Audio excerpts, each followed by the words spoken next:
देश की करेंसी को लेकर एक बड़ी खबर सामने आई है, लेकिन घबराने वाली कोई बात नहीं है। यह कोई नोटबंदी से जुड़ी खबर नहीं है, लेकिन आपके जेब में रखे हुए नोट अब बदलने वाले हैं। बीते कुछ दिनों से जिस बात की चर्चा थी, आखिरकार लगता है कि वो सच साबित होने वाला है। केंद्रीय बैंक ने नोटों की छपाई के लिए इस्तेमाल होने वाली खास पॉलीमर सबस्ट्रेट शीट की सप्लाई के लिए ग्लोबल टेंडर मांगे हैं।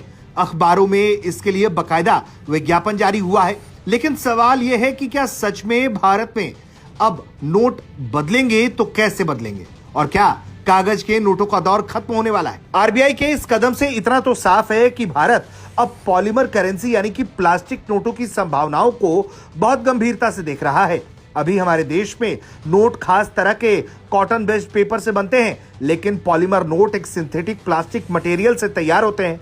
ये देखने में तो सामान्य नोट जैसे ही होते हैं, लेकिन इसमें पारदर्शी विंडो और होलोग्राफिक फीचर जैसे कई एडवांस सिक्योरिटी फीचर्स होते हैं, जिनसे कॉपी करना या नकली नोट बनाना लगभग नामुमकिन हो जाता है। सवाल उठता है कि आखिर इसकी जरूरत क्यों पड़ गई। इसकी सबसे बड़ी वजह तो यही है कि नोटों की उम्र और रखरखाव। भारत में कैश का इस्तेमाल बहुत ज्यादा है। जेबों में रखे नोट अक्सर पसीने से, बारिश में भीगने से, बार बार इस्तेमाल होने से फट जाते हैं, गंदे हो जाते हैं। नतीजा ये होता है कि आरबीआई के करोड़ों पुराने नोट सिस्टम से हटाकर उसे नए नोट छापने पड़ते हैं।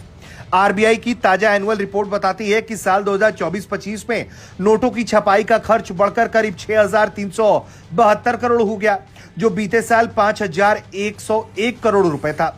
यानी कि नोटों को मैनेज करना देश के खजाने पर एक बड़ा बोझ बनता जा रहा है। प्लास्टिक नोट इसी का समाधान हो सकते हैं, क्योंकि ये कागज के मुकाबले कहीं ज्यादा चलते हैं। अब प्लास्टिक नोटों के फायदे को भी समझ लेते हैं। ये नोट मजबूत होते हैं और आसानी से फटते नहीं है, यानी कि लंबी उम्र होती है। सुरक्षा के लिहाज से देखें तो इन्हें पानी, गंदगी, नमी से नुकसान नहीं होता, जो भारत जैसे विभिन्न मौसम वाले देशों के लिए बहुत जरूरी है। नकली नोटों पर लगाम लगाना आसान हो जाता है, क्योंकि इनके सिक्योरिटी फीचर्स को क्रैक करना मुश्किल है, जिससे जाली नोटों की समस्या कम हो जाती है। दिलचस्प बात यह है कि भारत के लिए यह बिल्कुल नया नहीं है। साल 2012 में भी 10 रुपए के प्लास्टिक नोटों का ट्रायल करने की योजना बनी थी, लेकिन तब तकनीकी कारणों से बात आगे नहीं बढ़ी। मगर आज दुनिया के बताया जाता है कि 60 से ज्यादा देश, जिसमें ऑस्ट्रेलिया, कनाडा, ब्रिटेन शामिल है, पॉलीमर करेंसी का इस्तेमाल कर रहे हैं। बेशक इनके सामने चुनौतियां भी हैं। नई मशीनरी और टेक्नोलॉजी में शुरुआत में बड़ा निवेश करना होगा। भारत जैसे विशाल देश की पूरी करेंसी को बदलना कोई छोटा काम भी नहीं है। तो क्या अब आपकी जेब में जल्द ही 500 का प्लास्टिक का नोट दिखने वाला है? यह अपने आप में बड़ा सवाल है। फिलहाल जिस तरह से आरबीआई ने पॉलीमर सबस्ट्रेट शीट की सप्लाई के लिए ग्लोबल टेंडर मांगा है, उससे इस दिशा में चर्चा जोरों पर है कि क्या भारत अब एक बार फिर से प्लास्टिक नोटों की तरफ कदम बढ़ा रहा है। ब्यूरो रिपोर्ट, भारत तक।